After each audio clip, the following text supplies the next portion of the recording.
As a clergyman, you can imagine how out of place I feel. I feel like a fish out of water, or maybe an owl out of the air. I was preaching in San Jose some time ago, and my friend Mark Kwame, who helped introduce me to this conference, brought several CEOs and leaders of some of the companies here in the Silicon Valley to have breakfast with me, or I with them. And I was so stimulated and had such, it was an eye-opening experience to hear them talk about the world that is yet to come through technology and science. I know that we're near the end of this conference, and some of you may be wondering why they have a speaker from the field of religion. Richard can answer that because he made that decision. But some years ago, I was on an elevator in Philadelphia coming down. I was to address a conference at a hotel. And on that elevator, a man said, "I hear Billy Graham is staying in this hotel." And another man looked in my direction and said, "Yes, there he is. He's on this elevator with us." And this man looked me up and down for about 10 seconds, and he said, "My, what an anticlimax."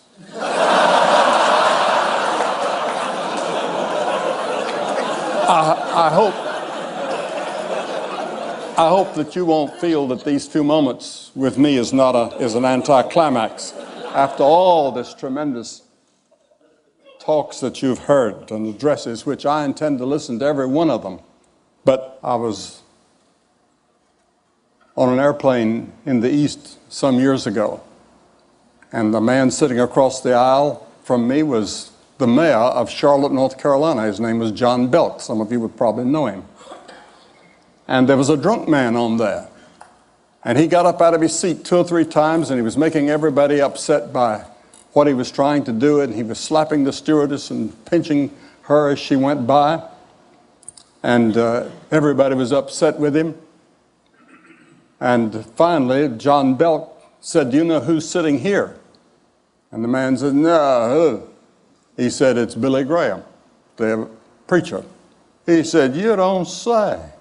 And he turned to me and he said, "Put her there." He said, "Your sermons have certainly helped me."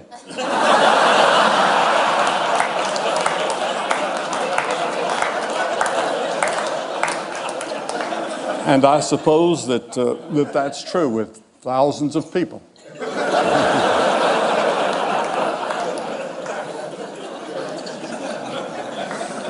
I know that as you have been peering into the future, and as we've heard some of it here tonight, I would like to live in that age and see what is going to be.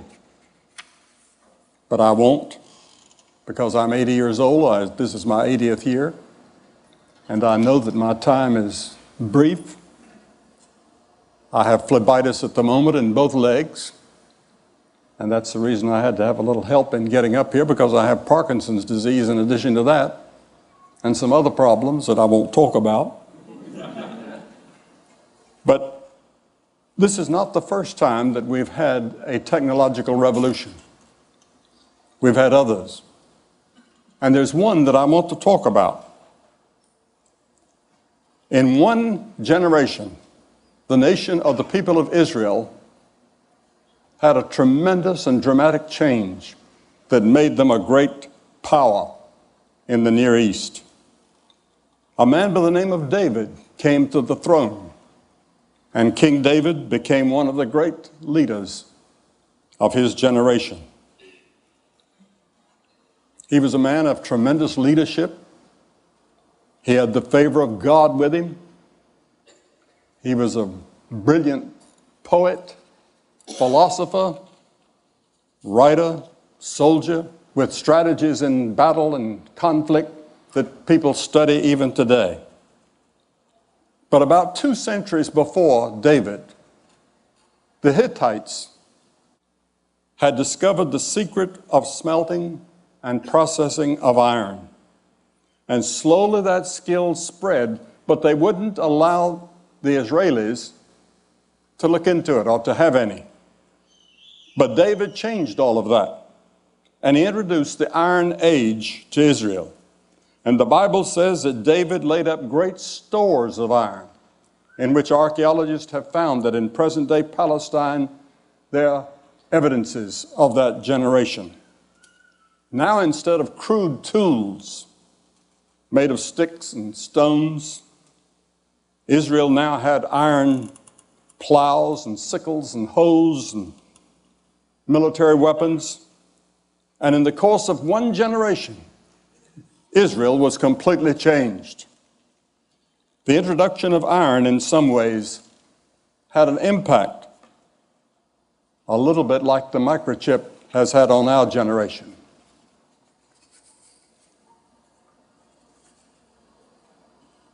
And David found that there were many problems that technology could not solve. There were many problems still left, and they're still with us, and you haven't solved them. And I haven't heard anybody here speak to that. How do we solve these three problems that I'd like to mention? The first one that David saw was human evil. Where does it come from? How do we solve it? Over again and again in the Psalms, which Gladstone said was the greatest book in the world, David describes the evils of the human race. And yet he says, He restores my soul. Have you ever thought about what a contradiction we are? On one hand, we can probe the deepest secrets of the universe and dramatically push back the frontiers of technology, as this conference vividly demonstrates. We've seen under the sea, or 3 miles down, or galaxies hundreds of billions of years out in the future. But on the other hand, something is wrong. Our battleships, our soldiers are on a frontier now almost ready to go to war with Iraq. Now, what causes this? Why do we have these wars in every generation and in every part of the world, and revolutions? We can't get along with other people, even in our own families. We find ourselves in the paralyzing grip of self-destructive habits we can't break. Racism and injustice and violence sweep our world, bringing a tragic harvest of heartache and death. Even the most sophisticated among us seem powerless to break this cycle. I would like to see Oracle take up that, or some other technological geniuses work on this. How do we change man so that he doesn't lie and cheat, and our newspapers are not filled with stories of fraud in business or labor or athletics or wherever? The Bible says the problem is within us, within our hearts and our souls. Our problem is that we're separated from our Creator, which we call God. And we need to have our souls restored, something only God can do. Jesus said, "For out of the heart come evil thoughts, murders, sexual immorality, theft, false testimony, slander." The British philosopher Bertrand Russell was not a religious man, but he said, it's in our hearts that the evil lies, and it's from our hearts that it must be plucked out. Albert Einstein, I was just talking to someone when I was speaking at Princeton, and I met Mr. Einstein. He didn't have a doctor's degree because he said nobody was qualified to give him one. But he made this statement. He said, it's easier to denature plutonium than to denature the evil spirit of man. And many of you, I'm sure, have thought about that and puzzled over it. You've seen people take beneficial technological advances, such as the internet we've heard about tonight, and twist them into something corrupting. You've seen brilliant people devise computer viruses that bring down whole systems. The Oklahoma City bombing was simple technology, horribly used. The problem is not technology. The problem is the person or persons using it. King David said that he knew the depths of his own soul. He couldn't free himself from personal problems and personal evils that included murder and adultery. Yet King David sought God's forgiveness and said, "You can restore my soul." You see, the Bible teaches that we're more than a body and a mind. We are a soul. And there's something inside of us that is beyond our understanding. That's the part of us that yearns for God or something more than we find in technology. Your soul is that part of you that yearns for meaning in life and which seeks for something beyond this life. It's the part of you that yearns really for God. I find young people all over the world are searching for something. They don't know what it is. I speak at many universities, and I have many questions and answer periods, and whether it's Cambridge or Harvard or Oxford, I've spoken at all those universities. I'm going to Harvard in about it's about 2 months from now to give a lecture. And I'll be asked the same questions that I was asked the last few times I've been there. And it'll be on these questions. Where did I come from? Why am I here? Where am I going? What's life all about? Why am I here? Even if you have no religious belief, there are times when you wonder that there's something else. Thomas Edison also said, when you see everything that happens in the world of science and in the working of the universe, you cannot deny that there's a captain on the bridge. I remember once I sat beside Mrs. Gorbachev at a White House dinner. I went to Ambassador Dobrynin, whom I knew very well, and I'd been to Russia several times under the communists, and they'd given me marvelous freedom that I didn't expect. And I knew Mr. Dobrynin very well, and I said, I'm going to sit beside Mrs. Gorbachev tonight. What should I talk to her about? And he surprised me with the answer. He said, talk to her about religion and philosophy. That's what she's really interested in. I was a little bit surprised, but that evening, that's what we talked about. And it was a stimulating conversation. And afterwards she said, you know, I'm an atheist, but I know that there's something up there higher than we are. The second problem that King David realized he could not solve was the problem of human suffering. Writing the oldest book in the world was Job. And he said, man is born into trouble as the sparks fly upward. Yes, to be sure, science has done much to push back certain types of human suffering. But in a few months, I'll be 80 years of age. I admit that I'm very grateful for all the medical advances that have kept me in relatively good health all these years. My doctors at the Mayo Clinic urged me not to take this trip out here to be here. I haven't given a talk in nearly 4 months. And when you speak as much as I do, 3 or 4 times a day, you get rusty. That's the reason I'm using this podium and using these notes. Every time you ever hear me on the television or somewhere, I'm ad-libbing. I'm not reading. I never read an address. I never read a speech or a talk or a lecture. I talk ad-lib. But tonight I've got some notes here so that if I begin to forget, which I do sometimes, I've got something I can turn to. But even here among us, in the most advanced society in the world, we have poverty.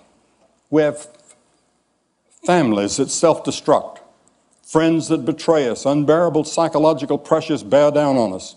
I've never met a person in the world that didn't have a problem or a worry? Why do we suffer? It's an age-old question that we haven't answered. Yet David again and again said that he would turn to God.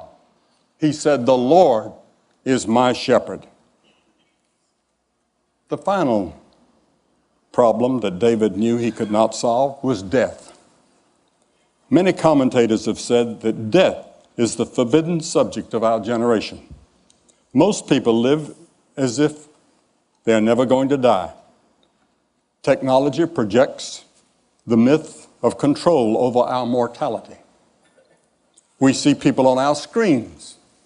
Marilyn Monroe is just as beautiful on the screen as she was in person. And many young people think she's still alive. They don't know that she's dead. Or Clark Gable, or whoever it is, the old stars. They come to life, and they're just as great on that screen as they were in person. But death is inevitable. I spoke some time ago to a joint session of Congress last year, and we were meeting in that room, the stature room. About 300 of them were there.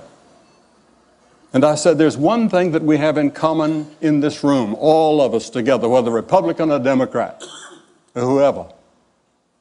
I said, we're all going to die. And we have that in common with all these great men of the past that are staring down at us.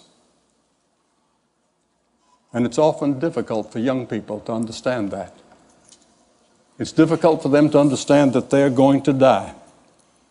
As the ancient writer of Ecclesiastes wrote, he said, there's every activity under heaven. There's a time to be born, and there's a time to die. I've stood at the deathbed of several famous people whom you would know.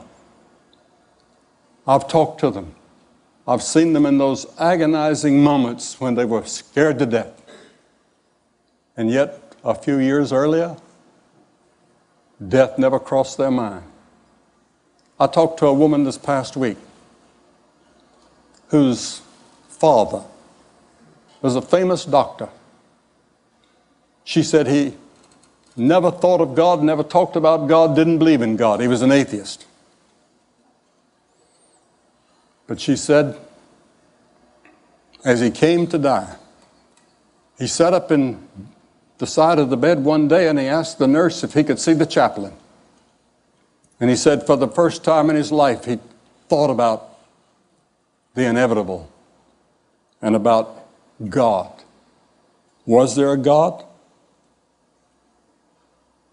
A few years ago, a university student asked me, what is the greatest surprise in your life? And I said, the greatest surprise in my life is the brevity of life.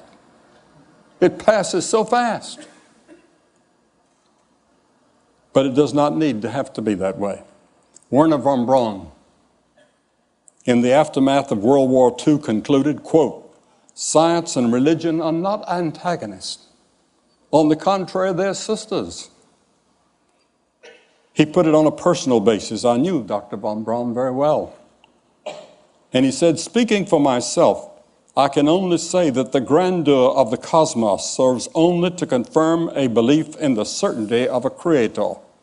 He also said, in our search to know God, I've come to believe that the life of Jesus Christ should be the focus of our efforts and inspiration. The reality of this life and his resurrection is the hope of mankind. I've done a lot of speaking in Germany and in France and in different parts of the world, 105 countries it's been my privilege to speak in. And I was invited one day to visit Chancellor Adenauer, who was looked upon as sort of the founder of modern Germany since the war.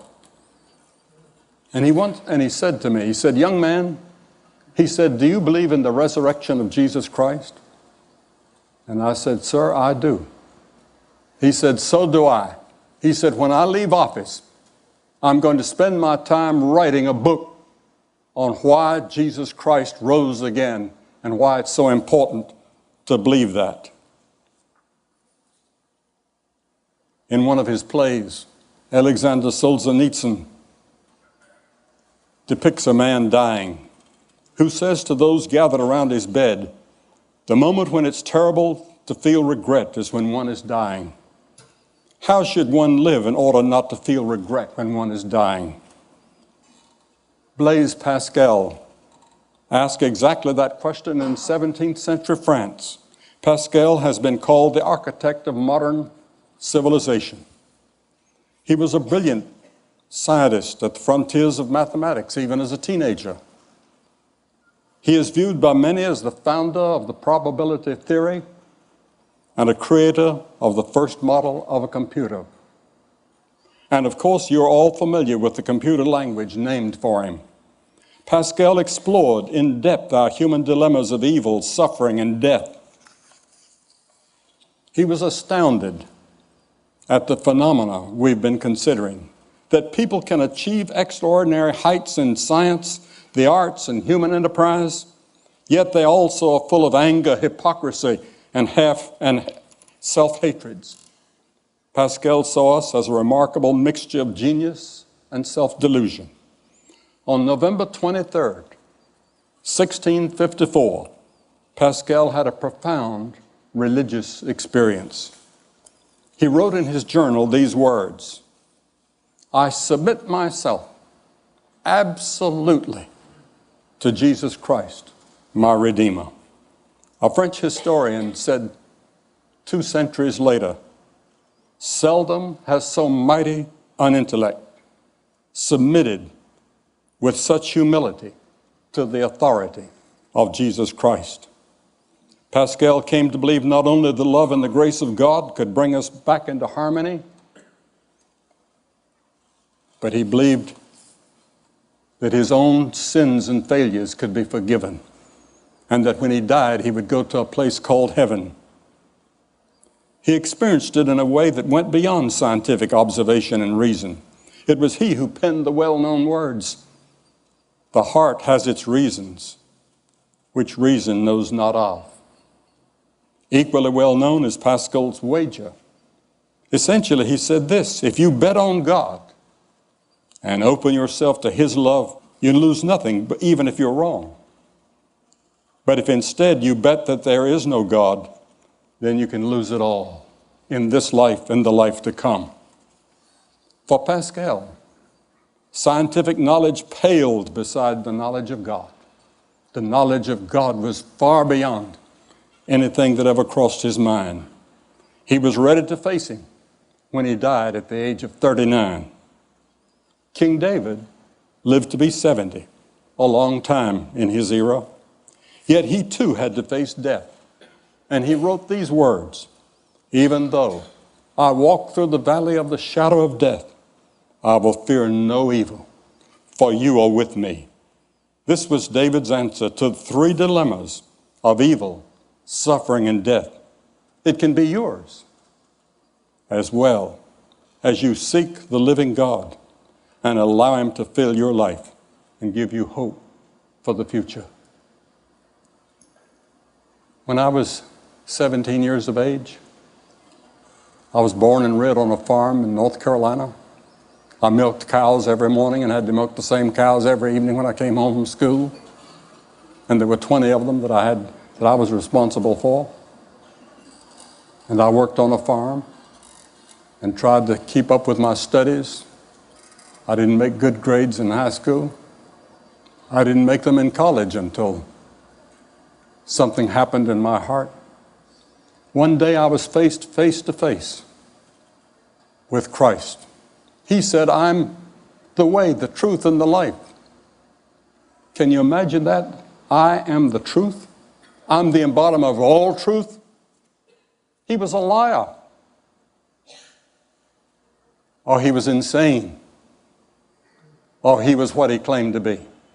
Which was he? I had to make that decision. I couldn't prove it. I couldn't take it to a laboratory and experiment with it. But by faith, I said, I believe him. And he came into my heart and changed my life. And now I'm ready when I hear that call to go into the presence of God. Thank you, and God bless all of you.